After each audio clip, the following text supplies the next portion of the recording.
C'est vrai que ça fait plaisir de vous voir, même si vous êtes les petits carrés sur mon écran. Donc, merci d'être là. Et attention, si vous ne me prenez pas trop au sérieux, je vais mettre mes lunettes. Hein.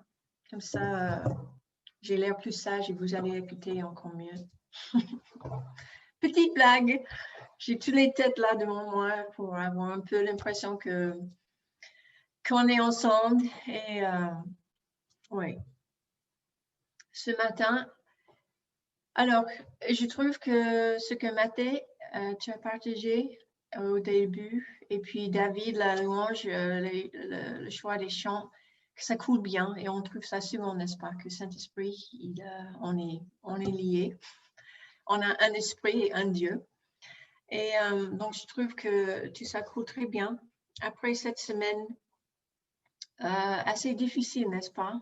Assez dure en France.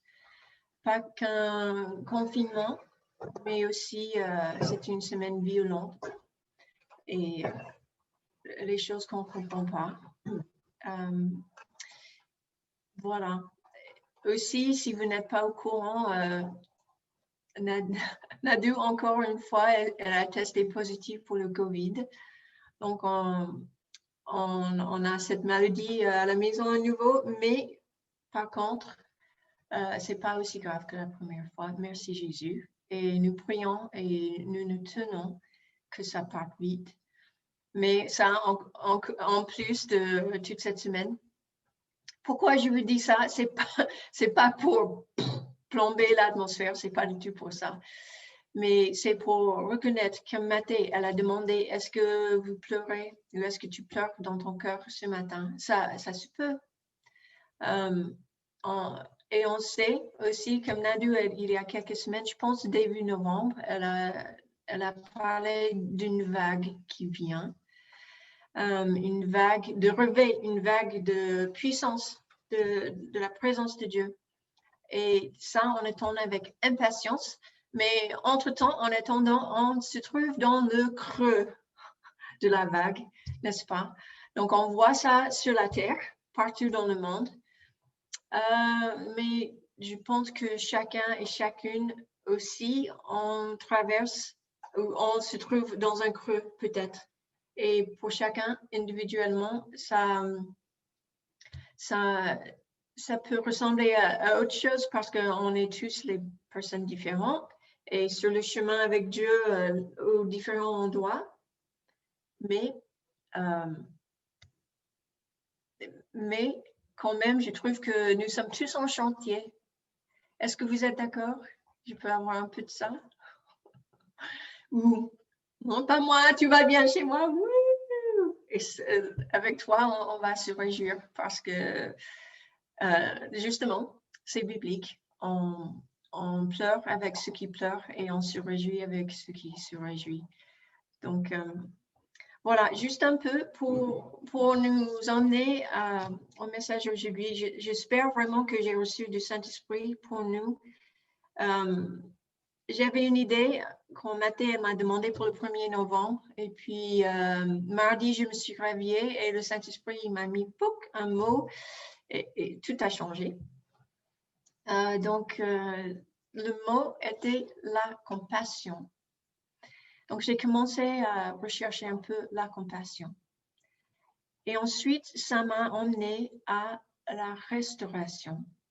Donc, le titre de ce message aujourd'hui, c'est la compassion qui mène à la restauration. Et j'espère que ça va nous encourager dans ce creux de vague, dans ce creux dans le kairos, dans le timing de Dieu sur la terre, qu'on va voir que oui, on passe les choses difficiles, mais quand on regarde qui est Dieu, notre Père, son caractère, qui il est, et sa façon d'être, et ses projets pour nous, que ça va nous encore donner l'espérance. Justement que peut-être c'est le creux, mais après le creux, il y a le haut de la vague. Il y a les bonnes choses et la vie qui arrive. OK, donc La compassion, la définition. Une des définitions, c'est le sentiment de pitié qui nous rend sensibles au malheur d'autrui. Pitié, commisération. Et puis, notre sens, c'est sentiment spontané de bienveillance envers quelqu'un. Je pense que quand Jésus, il est arrivé et il a vu Jérusalem, il avait justement ce sentiment spontané de bienveillance quand il a vu Jérusalem et il savait ce qui allait venir. Ça, c'était la compassion. Pardon. Et puis, la définition de restauration fait établir quelque chose dans son état d'origine. Ça, je vais répéter. De restaurer quelque chose, la restauration, c'est fait de rétablir quelque chose dans son état d'origine.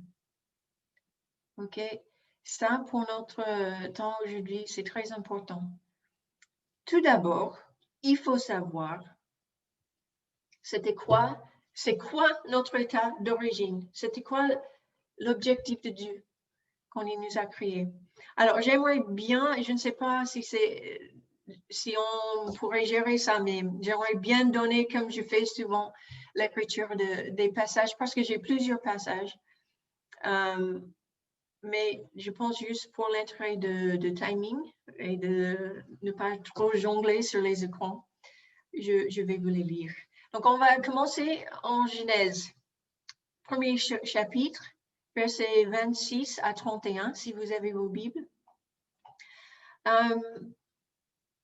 Parce que si on veut connaître notre état d'origine, il faut commencer au début, n'est-ce pas?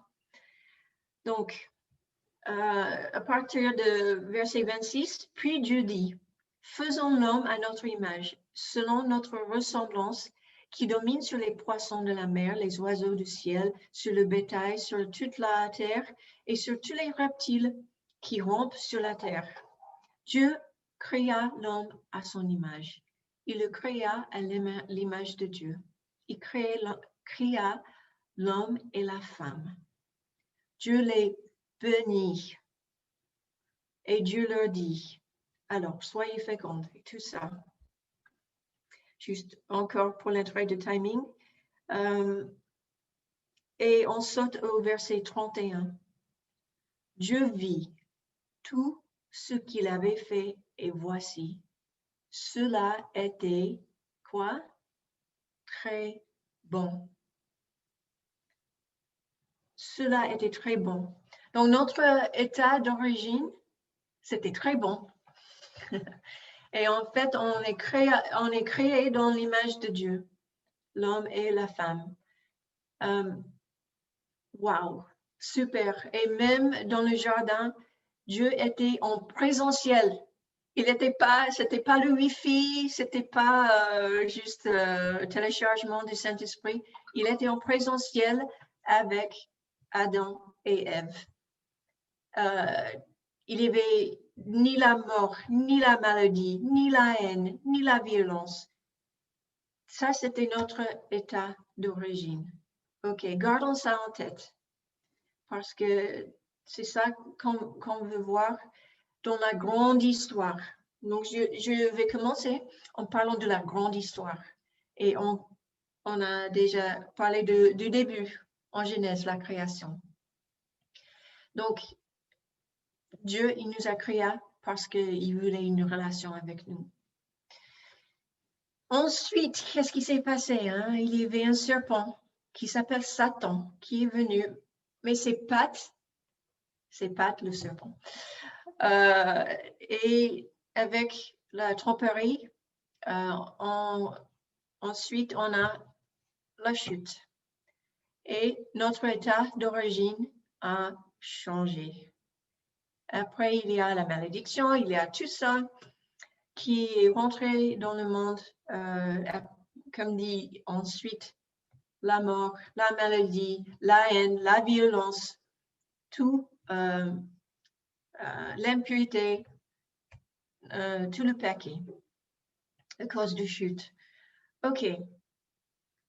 Mais Dieu, il nous laisse pas là. Il a mis en route tout de suite une solution, si vous voulez. Et c'est un peu ça, on va continuer. Mais pourquoi? Pourquoi?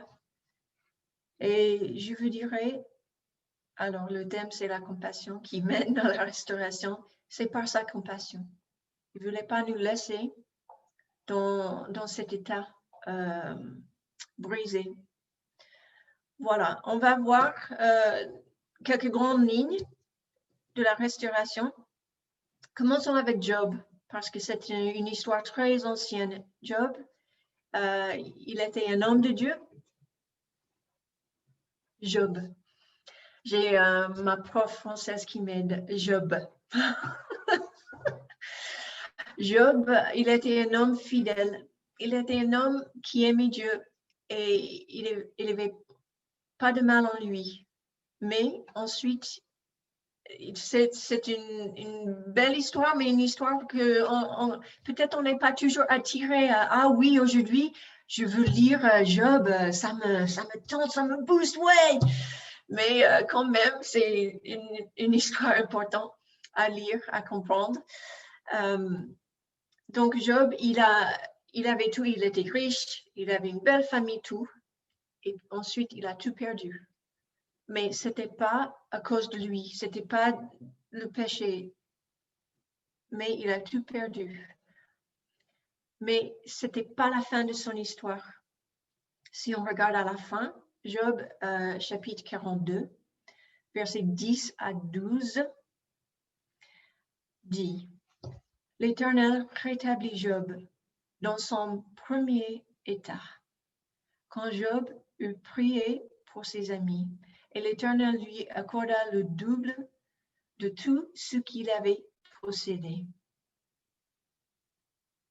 D'accord. Là, déjà, on voit notre Dieu qui nous restaure. L'Éternel rétablit Job dans son premier état. Il a restauré Job. Et puis, verset 12, pendant ces dernières années, Job reçut de l'Éternel plus de bénédictions qu'il n'en avait reçu dans les premières. Voilà. La fin de l'histoire de Job, c'est pas la misère, mais c'est la restauration et des bénédictions en plus de ce qu'il avait au début. Ça, c'est le caractère de notre Papa, de notre Dieu.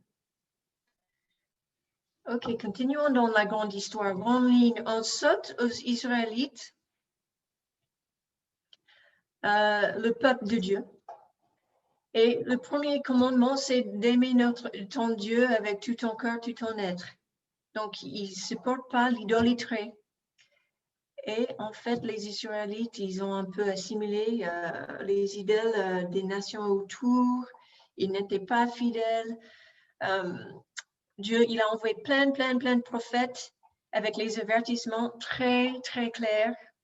On n'aimait pas entendre ça. On aimait les prophètes qui nous jetaient les fleurs et les belles choses.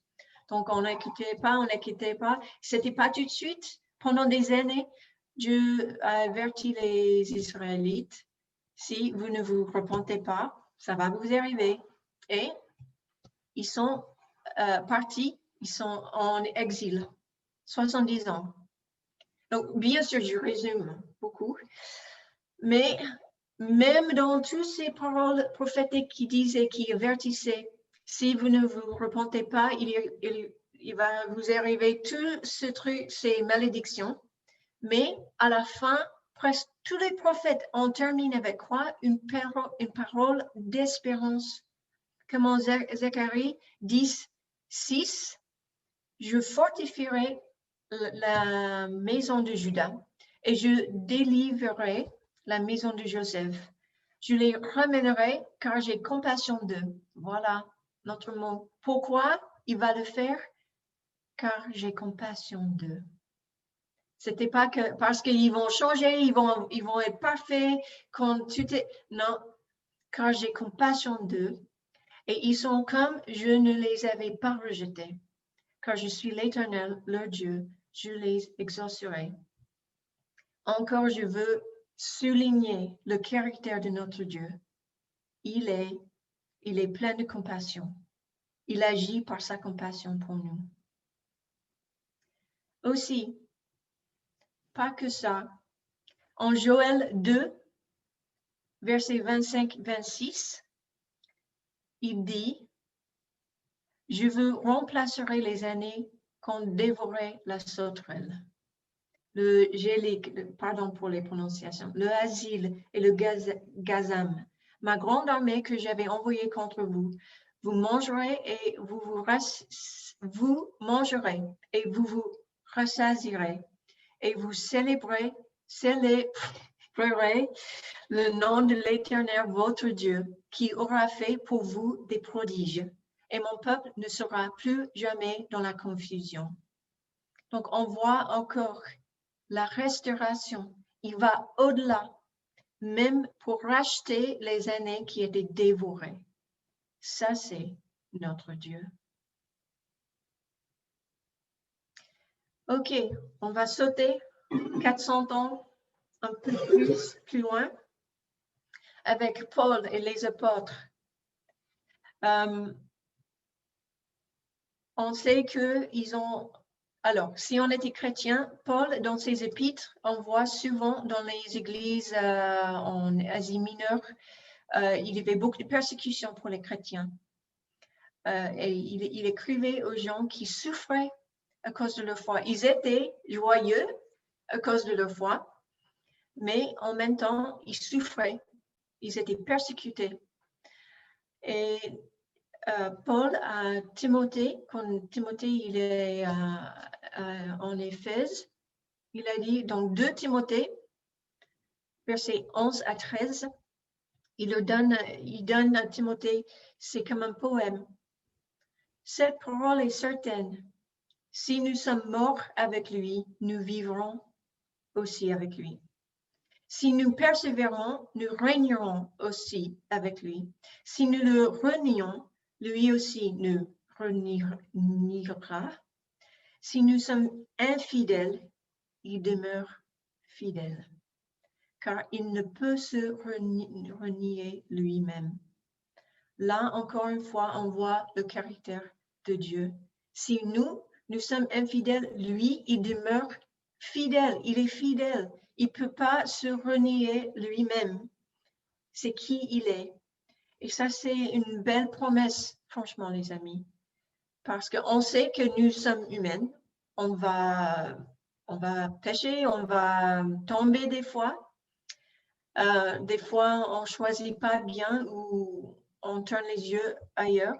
Mais lui, il reste fidèle. Gardons ça aussi en tête, sa fidélité. Et juste pour revenir au verset 12, si nous le renions, lui aussi nous reniera. En faisant ma recherche, quelqu'un a écrit que c'est en fait, Dieu, il respecte. Donc, si on passe notre vie à rejeter Dieu, à ne pas vouloir Dieu et les choses de Dieu, il respecte ce choix quelque part. Donc, pour moi, c'était juste une façon un peu raffinée à voir ce verset. C'est pas juste que on sera rejeté, mais quelque part, si tu choisis ne pas me suivre, il va pas nous forcer. Il n'est pas comme ça. Mais de ces versets-là, encore une fois, il demeure fidèle. C'est sa fidélité, on veut retirer. Et si nous sommes morts avec lui, nous vivons aussi avec lui. Ça, c'est la promesse. D'accord. Maintenant, cette grande histoire. On a vu combien il était fidèle à Job, aux Israélites, à l'humanité même, aux apôtres et les chrétiens de première église. Est-ce qu'on peut commencer à voir qui il est à travers de ces histoires-là? Sa fidélité, sa compassion. Et si on va jusqu'à la fin de cette grande histoire, la fin, c'est où? En Apocalypse, bien sûr. Donc, Apocalypse 21, verset 1, je pense à 7. Encore, je vais trier un peu. Mais là, on voit le but, l'état final. Donc, on a commencé avec l'état d'origine et en Apocalypse, on voit l'état à la fin. Donc, puis je vis un nouveau ciel et une nouvelle terre. Quand le premier ciel et la première terre avaient disparu et la mer n'était plus. Et je vis descendre du ciel d'auprès de Dieu, la ville sainte, la nouvelle Jérusalem, préparée comme une épouse qui s'est parée pour son époux.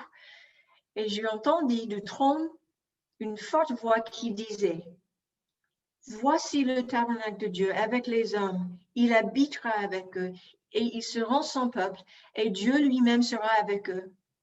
Il essuiera toute larme de leurs yeux et la mort ne sera plus. Et je suis un peu émue. Et il n'y aura plus ni deuil, ni cri, ni douleur, car les premières choses ont disparu. Et celui qui était assis sur le trône dit, voici, je fais toutes choses nouvelles. Ça, c'est notre destinée. En fait, c'est la destinée de la terre aussi. Quand on voit cette terre qui vieillisse et polluée et tout ça, mais la promesse, c'est que toutes choses seront nouvelles. Quelle belle promesse. Ça, c'est l'état vers où on va. Et pour moi, franchement, j'ai hâte d'être là où il essuiera toute larme de leurs yeux et la mort ne sera plus. Et il n'y aura plus ni deuil, ni cri, ni douleur, car les premières choses ont disparu. Je ne sais pas pour vous. Oui, on a une espérance pour maintenant. On a vu les vies sur terre restaurées dans les histoires précédentes. Mais là, les amis, j'ai cette espérance, j'ai hâte d'être là quand toutes choses seront nouvelles. Il n'y aura plus de pleurs, ni cris, ni deuil, ni mort. Vous êtes d'accord? Vraiment, ça c'est notre espérance, la vie éternelle. Donc, voilà notre grande histoire où on peut voir le caractère, la fidélité, la compassion qui mène à la restauration de notre Dieu. Maintenant, regardons un peu plus près sur soi-même.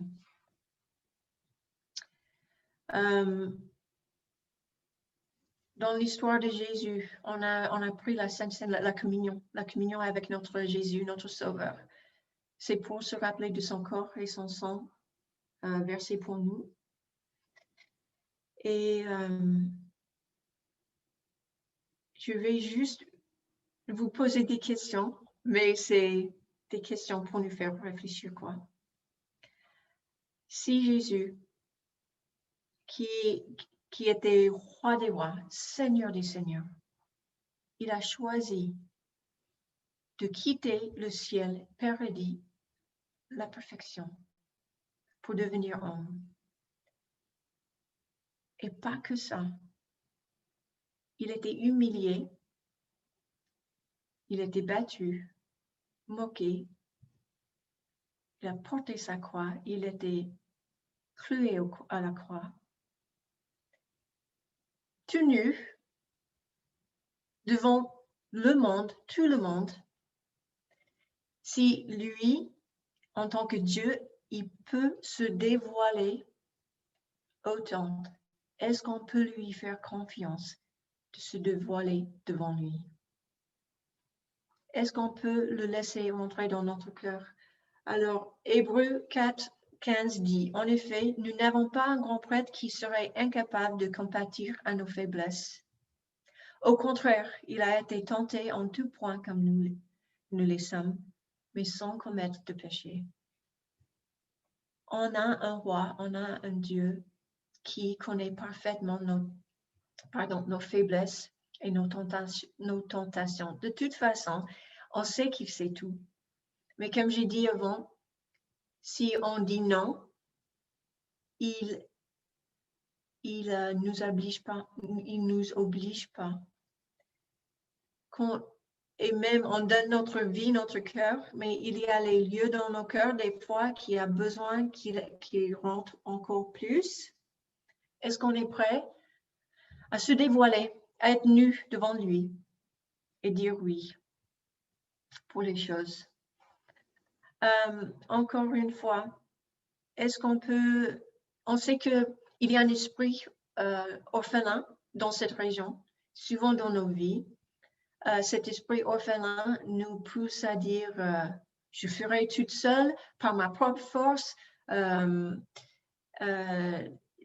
dois mériter les choses, je dois gagner les choses, et c'est pas juste en étant fils ou fille. Donc, maintenant, laissons de côté toutes ces pensées orphelins, soyons fils et filles pour faire confiance à notre papa, pour faire confiance à Jésus qui était humain comme nous, pour qu'on puisse s'ouvrir, lui faire confiance. Encore une fois, on voit Jésus qui dit, Matthieu 11, 28, « Venez à moi, vous tous qui êtes accablés sous le poids d'un lourd fardeau, je vous donnerai du repos. » C'est sa compassion. Il sait qu'on souffre des fois, il sait que c'est dur. En Matthieu 9, 36, on voit, voyant la foule, il fut ému de compassion pour elle parce qu'elle était languissante et abattue, comme des brebis qui n'ont point de berger. Encore, Jésus, il a vu l'état des autres et il était ému de compassion qui l'a emmené jusqu'à la croix. À un moment donné, il a dit au Père, Père, est-ce qu'il y a d'autres moyens? Le veille de sa crucifixion, il priait, est-ce qu'on peut faire autrement? Il savait ce qui l'attendait, mais il s'est soumis quand même à ce chemin, justement pour qu'on puisse être libre, pour qu'on puisse être restauré dans notre état d'origine, en relation présentielle avec le Père, avec Jésus, rempli de Saint-Esprit. D'accord, on est où là? Je vais juste vous donner un petit témoignage et puis on va passer un peu de temps, juste à laisser entrer, j'espère, cette vérité de sa fidélité, sa compassion et cette restauration. Mon témoignage, tout personnel, c'est pas, je sais que vous tous, toutes les belles têtes que je vois là, vous tous, vous avez les témoignages. Et on peut partager entre nous les victoires, les souffrances, les provisions, parce que notre Père, il est vraiment généreux. Mais je vais juste vous parler un peu de ces dernières 3 années pour moi, qui étaient très dures. C'était justement une saison dans le désert. Pas le dessert, le désert. Il faisait très chaud. Non, c'était dur, c'était difficile. Ça a commencé avec le décès d'une amie très proche, comme une sœur. Elle avait que 52 ans. Et même pas 18 mois après, mon papa, il est décédé. 2 événements, bien sûr, ébranlants. Mais dans ce temps aussi, déjà, Dieu, il a commencé à m'enlever les choses de mes mains. Ah, tu fais ça? Si, donne-moi. Oh, tu fais ça? Tiens, je veux ça aussi. Oh, tu veux faire ça? Pas encore. Vraiment, il m'a enlevé des choses que je faisais, quoi, pas les mauvaises choses, c'était les bonnes choses. Genre, ça a commencé avec la louange à l'église. OK, tu fais plus de la louange à l'église pour un moment. OK, je pensais 6 mois maxi. 2 ans après, ouais, voilà. Donc, on ne sait jamais. Mais j'ai été obéissante. Et ça fait parmi les choses. Donc, pour dire que Je pensais que j'avais appris dans ma vie que ma valeur n'est pas en ce que je fais, mais en qui je suis. D'accord, peut-être j'avais appris cette leçon, mais c'était à ce niveau. Et Dieu, il voulait aller plus profondément à ce niveau. Donc vraiment, il a tout enlevé. Même à un moment donné, j'avais plus envie de faire de la musique, point. Ni jouer, ni animer la louange, ni écouter. Mais vraiment, heureusement, ça a duré que genre 2 semaines. Mais pour dire à quel point il m'a tout enlevé. Et puis après, Nadu, elle a été très malade avec le Covid, moi aussi. Mais dans tout ce temps, ce sont les événements, les circonstances qui aident à capter mon attention. Mais ce n'était pas ça le but. Le deuil, il faut traverser le deuil pour en sortir. Si on essaie d'échapper le deuil en contournant, ça va revenir à un moment et ouais, ça ne va pas guérir. Et ça peut être pour plein de choses. Ça peut être le décès d'une personne, mais ça peut être aussi perdre un job, un boulot. Ça peut être perdre une relation, une amitié ou d'autres, un divorce. Ça peut être plein de choses. Mais ce que Dieu il nous encourage à faire, c'est à traverser avec lui les choses. Le deuil, le désert, la fournaise. Qu'on reste le temps qu'il faut dans la fournaise pour que toutes les saletés se séparent de la chaleur pure et ensuite on peut enlever toute la saleté. Et ce qui reste est pur, plus fort, plus précieux. Alors, dans ce temps, je n'étais pas parfait, bien sûr. Ce n'était pas toujours simple ni facile, mais j'ai essayé le plus possible de m'accrocher à lui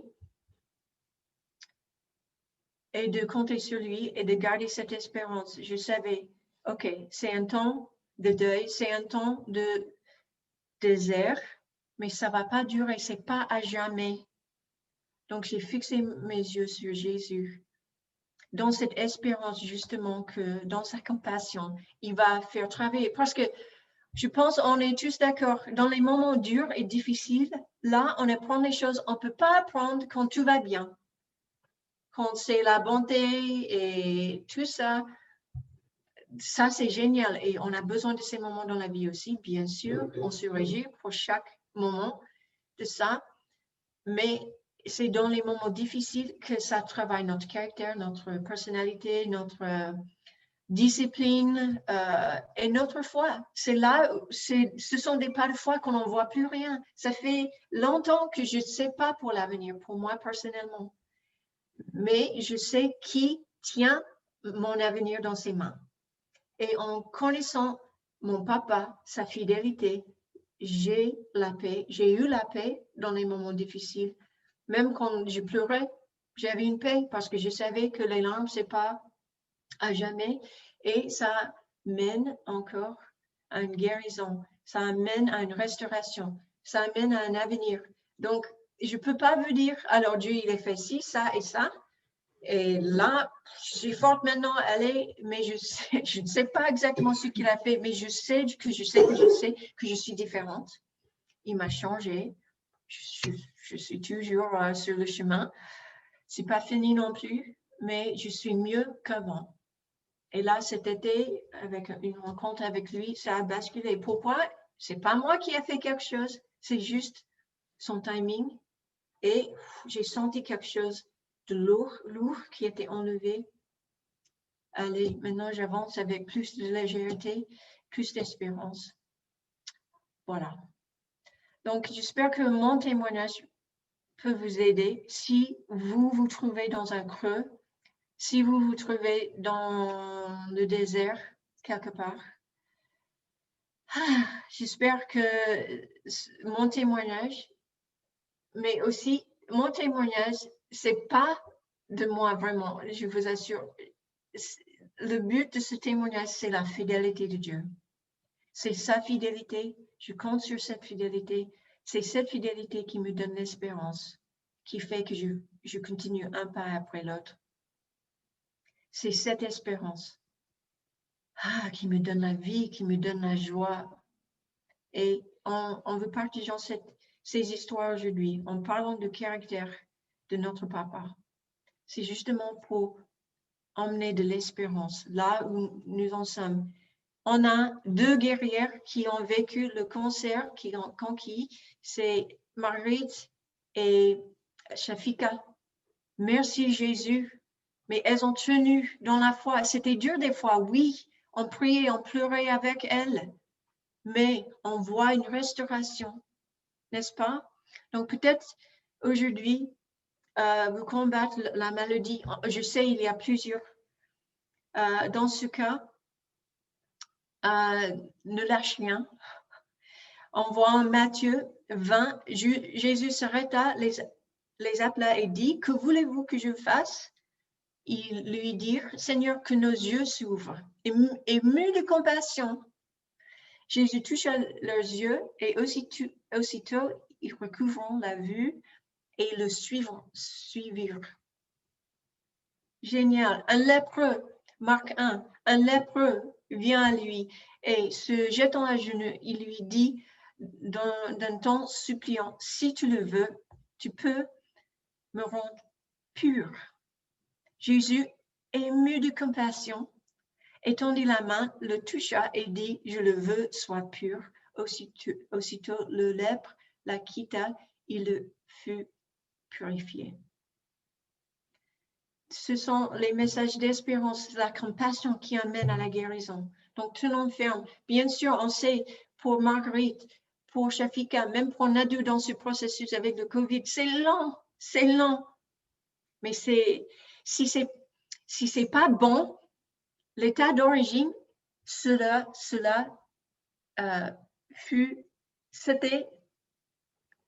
très bon. Désolée, je ne trouve plus la phrase exacte, mais vous me suivez, je pense. Si c'est pas bon, c'est pas fini. On attend la restauration. D'accord? Il est quelle heure? OK. J'ai beaucoup plus, bien sûr. Mais je vais sauter. C'est juste, on se pose la question. Est-ce qu'on a perdu quelque chose? Est-ce qu'on souffre de quelque chose? Est-ce qu'on a besoin de se repentir? Parce que souvent, la repentance, ça amène à la restauration. Est-ce qu'on a besoin de pardonner ou demander pardon? Souvent, ça amène à la restauration des relations ou d'autres. Est-ce qu'on... oui, et aussi un encouragement dans le psaume 126, 5. Ceux qui sèment avec larmes moissonneront avec chant d'allégresse. Donc, tenons ferme dans cette espérance aussi. Si c'est un moment de larmes, si, comme Mathé elle a dit, est-ce que tu pleures dans ton cœur? Il y aura une moisson de chant d'allégresse.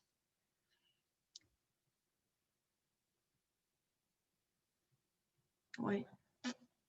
Peut-être, donc, il y a plein de façons où on est travaillé. Donc, avec la question que j'ai posée avant, quand j'ai parlé de Jésus, comme il était tout nu, il s'est mis tout nu devant tout le monde, humilié.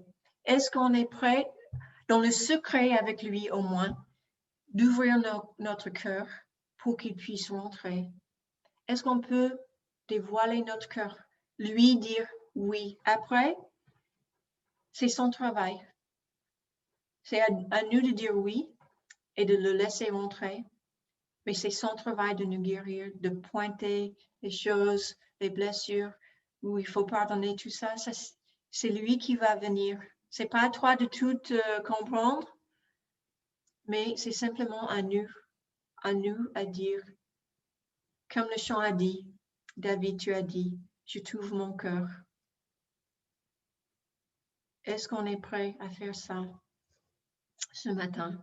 Et donc, David, si tu peux, on va faire un essai. Si la guitare gêne, vous me faites comme ça et David, il arrêtera de jouer. Mais je vais terminer mais il va jouer juste doucement en arrière-plan.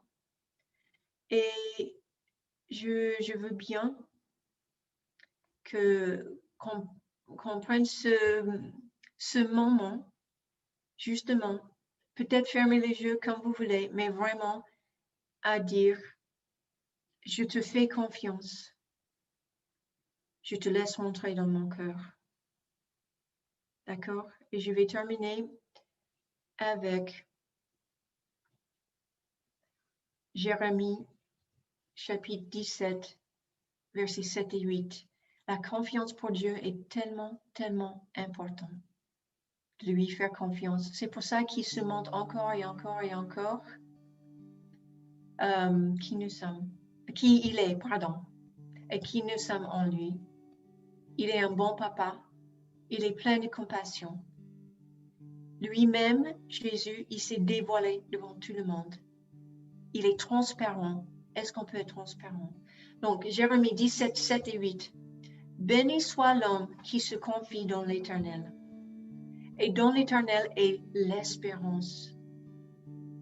Pourquoi? Qu'est-ce qui est le fruit? Il est comme un arbre planté près des eaux et qui étend ses racines vers le courant.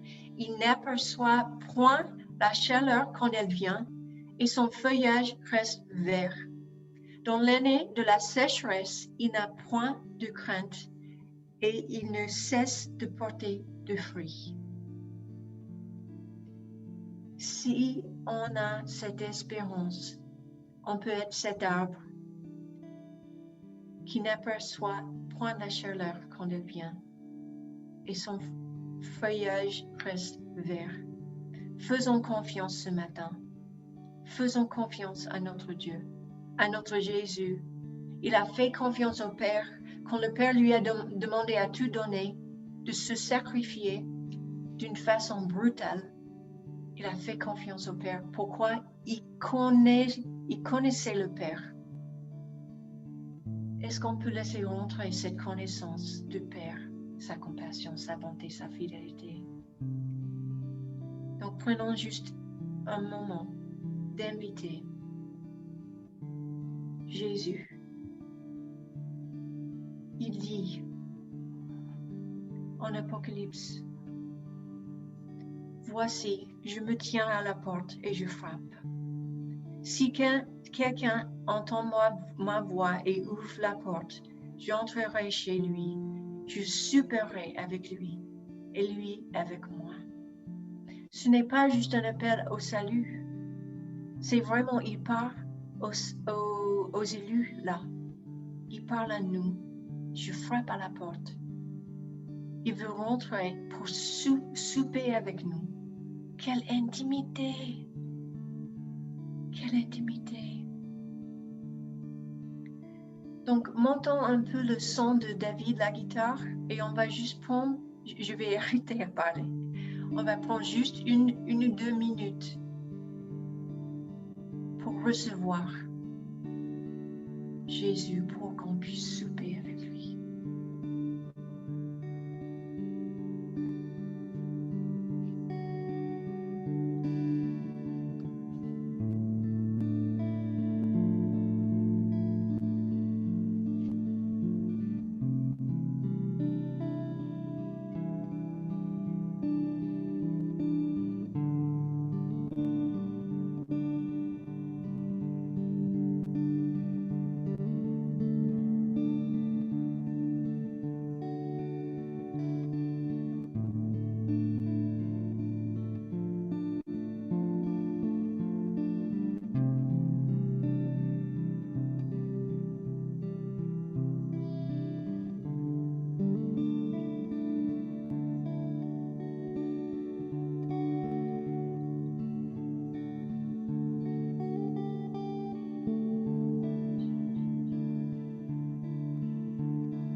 Jésus, tu es fidèle. Jésus, tu restaures toutes choses. Jésus, tu es plein de compassion. Et Jésus, tu es exactement comme ton Père. Père, tu es exactement pareil. Merci. Est-ce que vous pouvez dire avec moi, Jésus, je te fais confiance? Est-ce que vous pouvez dire, Jésus, tu es mon espérance? Et même dans le désert, tu es là. Je te fais confiance. Parce que tu vas restaurer toutes choses. Merci pour ta présence avec moi.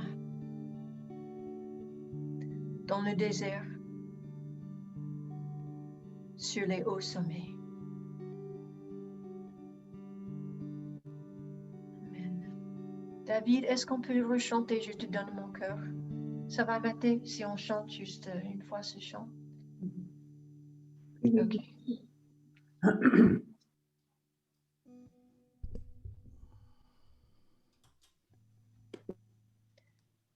Laissons rentrer. Si tu veux pas chanter, mais chantons comme une prière, je te donne mon cœur. Mais si tu veux continuer juste dans sa présence en écoutant, en laissant rentrer sa bonté. Je te donne mon cœur, il ne m'appartient plus. Ce que j'ai de meilleur,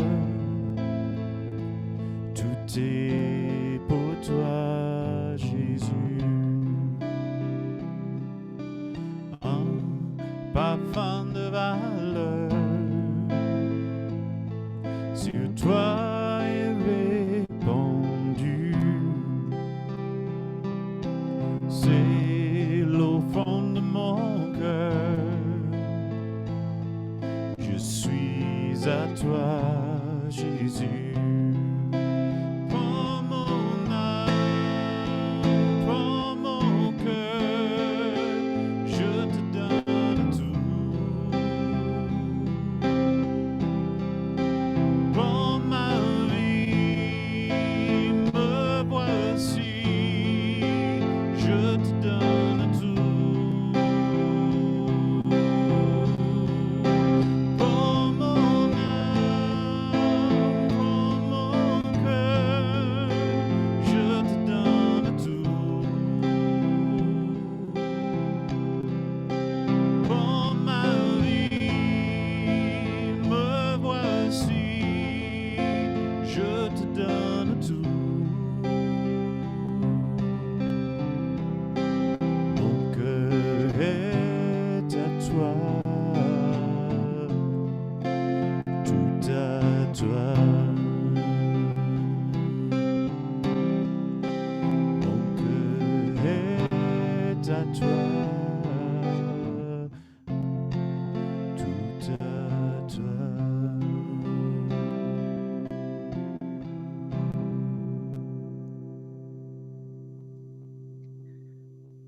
Merci Papa, merci Adonai. On te fait confiance pour l'avenir de chacun et chacune et pour l'avenir de ce monde. C'est toi qui gères, c'est toi qui es en contrôle. Et un grand merci à toi, David, de revenir. Il a fait le double ce matin, mais ça nous a aidés à la fin. Là. Merci beaucoup. Et merci à toi, Mathé, à toi. Merci Alana d'avoir été l'instrument de Dieu pour parler à nos cœurs ce matin. C'est vrai que c'est quelque chose qui redonne l'espérance, savoir que quoi qu'on ait fait, quoi qu'on ait dit, quoi qu'on ait pensé, Dieu nous restaure. Et je voudrais que vraiment cette semaine, on puisse travailler ce sujet, travailler à cette restauration avec dans nos vies, demander à Dieu de le faire et puis rester dans cet état d'esprit d'attente et d'obéissance et de soumission. Voilà, merci pour ces moments. C'était vraiment super. Merci David, merci à tous. Peut-être qu'il y a quelques annonces là, maintenant. Donc, je pense que Luc